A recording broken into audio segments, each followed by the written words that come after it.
Hola médicos, bienvenidos a un nuevo video de Red Medical Logs. Soy el doctor Ario Treviño y en esta ocasión vamos a revisar el tema de granulomatosis con poliangiitis. Como hemos visto en la mayoría de los vasculitis, pues es un tema súper preguntable, entonces no me voy a cansar de repetirte que te tienes que aprender la clasificación de Chapel-Hill. Sabemos que la granulomatosis con poliangiitis es una granulomatosis rara, es una vasculitis, un tipo de vasculitis que afecta a los vasos de pequeño calibre. Se va a caracterizar porque genera granulomas necrotizantes y que es una vasculitis pausinmune, que va a afectar con mayor frecuencia las vías respiratorias superiores, los pulmones y los riñones. Antes se le conocía como granulomatosis de Wegener, sin embargo fue renombrada por todo este problemín que hubo en la Segunda Guerra Mundial, ¿no? Entonces, pues se renombró y ya se le quitó el nombre de eso, pero pues la mayoría de los sitios nos podemos referir y hay preguntas de la NARM en donde ha venido como granulomatosis de Wegener. Entonces, los dos nombres se los tienes que aprender. Es parte de los síndromes asociados como la granulomatosis con poliangiitis, la poliangiitis microscópica, la granulomatosis eosinofílica con poliangiitis o síndrome de Church-Strauss. Se engloba entre todo eso. Además de que también forma parte de los síndromes riñón-pulmón o neumorrenales. El primer caso fue descrito ya en el 1931, sin embargo en el 36 este patólogo alemán se dio cuenta de que en algunos pacientes, en un grupo de pacientes que eran camioneros, tenían unas lesiones en lo que es su tabique nasal. En el 2000 salieron todos los vínculos nazis de Wegener, a pesar de que anteriormente habían dicho que no, pues se dieron cuenta que sí y ya, le quitaron el nombre. Entonces ya pasó a llamarse con granulomatosis con poliangiitis. La etiología, la causa exacta no se comprende bien, sin embargo se reconocen que puede estar tanto los ANCA presentes como parte de su etiología y obviamente algunas respuestas sobre agresiones ambientales, ya sean infecciones o el desarrollo de autoantígenos. Acá los ANCA, que se van a relacionar con la granulomatosis con poliangiitis, pues se van a reaccionar a la proteinasa 3, que son los PR3. Es una enzima frecuente en los granulocitos de los neutrófilos. Entonces son ANCAs que activan neutrófilos, ¿de acuerdo? Por eso es el nombre de los citoplasmáticos. A diferencia del resto de los ANCAs perinucleares, que son los P-ANCA, que están dirigidos a los anticuerpos de la mieloperoxidasa. Los P-ANCA es para Church-Strauss, los C-ANCA para Wegener. De otro modo, los P-ANCA son para la granulomatosis eosinofílica con poliangiitis y los C-ANCA son para granulomatosis con poliangiitis. No se te olvide eso. C-ANCA van con proteinasa 3 y P-ANCA van con mieloperoxidasa. Eso es importantísimo que no se te olvide porque son preguntas clásicas que suelen hacer.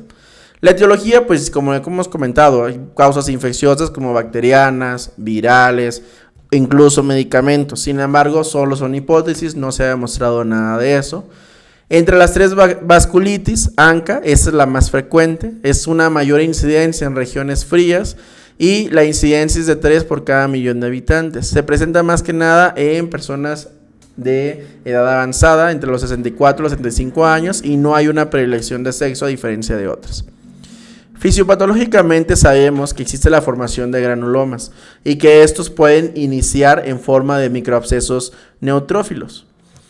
Esto finalmente, cuando ya se genera ese granuloma, va a generar una oclusión parcial o total de los vasos sanguíneos.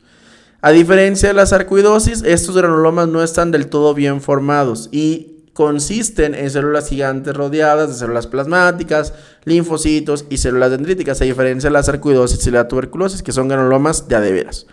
Estas células que están afectadas pueden dañar la submucosa. También pueden penetrar los tejidos circundantes, el cartílago o el hueso, y es por eso que la clásica aspecto de nariz en silla de montar. ¿De acuerdo? ¿Por qué? Porque genera necrosis cartilaginosa y es una deformidad de forma permanente en los pacientes. Histopatológicamente, nosotros vamos a encontrar granulomas necrotizantes pausinmunes y estos pueden ser en el pulmón en forma de granulomas rodeados, distiocitos en empalizada y células gigantes con necrosis central, o en el riñón, en donde lo que observamos histopatológicamente es una glomerulonefritis necrosante focal con la formación de semilunas, ¿de acuerdo? Preguntas de exámenes, ya lo veremos en el tema de glomerulonefritis, pero es súper clásico que te lo tienes que aprender. En la valoración tenemos un amplio espectro, ¿de acuerdo? Al final de cuentas va desde alteraciones oculares como escleritis, epiescleritis, dacriocistitis, nasales como rinitis, sinusitis, perforación nasal, deformación nasal, úlceras nasales o úlceras orales. Puede haber afecciones cardíacas como miocarditis, pericarditis, endocarditis, pues la misma glomerulonefritis, mialgias, artritis, artralgias. Laboratorio, pues vamos a tener los ANCA, los anti-PR3, más sobre los mieloperoxidasa, y usualmente tienen un patrón en C, ¿no? Citoplasmático, ANCA, C o C-ANCA, ¿de acuerdo? A nivel cerebral, meningitis, hemorragias intracraneales, vasculitis del sistema nervioso central, etcétera, ¿no? O sea, si te das cuenta, hay muchísimas manifestaciones que nosotros podemos llegar a tener. Los compromisos del tracto respiratorio superior, hasta el 90% de los pacientes lo va a tener. Y las primeras quejas suelen ser problemas de las vías respiratorias superiores. Puede ser desde dolor nasal, dolor sinusal, congestión nasal, secreción nasal purulenta, ulceraciones nasales, epistaxis, otitis media. Podemos documentar la presencia de signos clínicos de sinusitis, rinitis costrosa, otitis media, mastoiditis e hipoacusia, que nos puede alertar sobre una granulomatosis con poliangiitis. La inflamación nasal puede provocar la perforación del tabique nasal o el colapso del puente nasal, lo que va a provocar esta malformación conocida como nariz en silla de montar. Tenemos también compromisos del tracto inferior, en donde podemos tener los pacientes queja de tos, puede tener hemoptisis, disnea, puede tener dolor pleurítico y obstrucción. Y acá lo que observamos es que van desde nódulos y estenosis. Las estenosis pueden ser subglóticas, pueden ser a nivel bronquial, y esto pues obviamente es grave porque puede conducir a una falla respiratoria. También podemos documentar la presencia de derrame pleural en los pulmoncitos.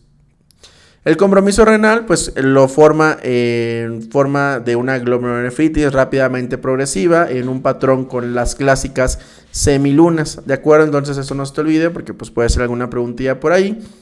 A nivel ocular tenemos escleritis y conjuntivitis, también puede haber queratitis ulcerosa periférica, puede haber en algunos pacientes el desarrollo de pseudotumores, el desarrollo de masas orbitarias, como lo que vemos en la imagen de la resonancia magnética, y esto conducir que el paciente tenga diplopia, proptosis o pérdida de la visión. Puede haber también alteraciones del oído con pérdida auditiva conductiva y neurosensorial. Eso es típico de la enfermedad. Puede haber deformaciones, ulceraciones y demás cosas, ¿no? A nivel de la piel, puede haber hasta en el 60% de los pacientes alteraciones dermatológicas. Uno de los frecuentes que desarrollan es la presencia de una púrpura, principalmente en las extremidades inferiores. También puede haber la presencia de nódulos cutáneos, puede haber úlceras, puede haber pápulas, puede haber vesículas, puede haber granulomas, etcétera, ¿no? O sea, es un espectro muy amplio de afecciones. A nivel del sistema nervioso central, pues lo que podemos documentar es la presencia, y que es grave, evidentemente, de una mononeuritis múltiple. También se han informado neuropatías craneales, paquimeningitis, convulsiones y cerebritis. A nivel musculoesquelético, pues las clásicas artralgias y mialgias que desarrollan la mayoría de los pacientes, pueden desarrollar también artritis e incluso pueden desarrollar dolores en las articulaciones junto con la presencia de nódulos subcutáneos. Puede haber factor reumatoide positivo y esto confundirnos en nuestro diagnóstico, pero evidentemente eso sucede en la calle, ¿no? O sea, cuando estás viendo al paciente. Si te lo preguntan en el ENAN, van a ser muy claros con las alteraciones de las vías respiratorias superiores. ¿Cómo evaluamos a estos pacientes? Pues tiene que ser con laboratorio. Usualmente estos pacientes van a tener la presencia de alteraciones de la BCG y de la PCR que van a estar elevadas. Y obviamente si el paciente tiene daño renal, vamos a tener marcadores renales afectados. Si tiene daño cardíaco, y así sucesivamente, ¿no? O sea, esa va a ser nuestra forma de evaluar. Y los anticuerpos pues son los C-ANCA principalmente. La evaluación histopatológica, que son las biopsias, pues obviamente van en desarrollo o las indicaciones están ligadas a las manifestaciones que presenta nuestro paciente.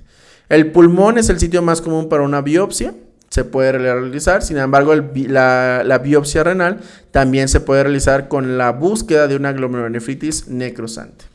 Los criterios diagnósticos pues son una serie que van a incluir alteraciones en el sedimento urinario como cilindros de glóbulos rojos, hallazgos anormales en la radiografía, úlceras orales o secreciones nasales e inflamación granulomatosa en la biopsia. La presencia de 2 o más de los 4 criterios mencionados se asocia con una especificidad del 92% y una sensibilidad del 88%. El tratamiento es muy sencillo, como todas las enfermedades de vasculitis y casi todas las reumatológicas. El tratamiento aquí pasa a ser los esteroides. Si tenemos una presentación clínica asociada, por ejemplo, una granulomatosis con poliangitis que tenga un involucro renal con una rápidamente progresiva, hay que valorar entonces utilizar micofenolato, ciclofosfamida, etcétera, ¿no? Va a depender de la característica del paciente. Sin embargo, en forma generalizada, todos los pacientes se benefician de esteroides, como lo hemos visto en la mayoría de las vasculitis. Y con esto hemos concluido lo que es este tema. Espero te haya gustado, evidentemente te haya servido y que te ayude en tu preparación para el ENARM. Soy el doctor Ario Treviño y esto es Red Médica Blog. Nos vemos hasta la próxima. Chao, chao.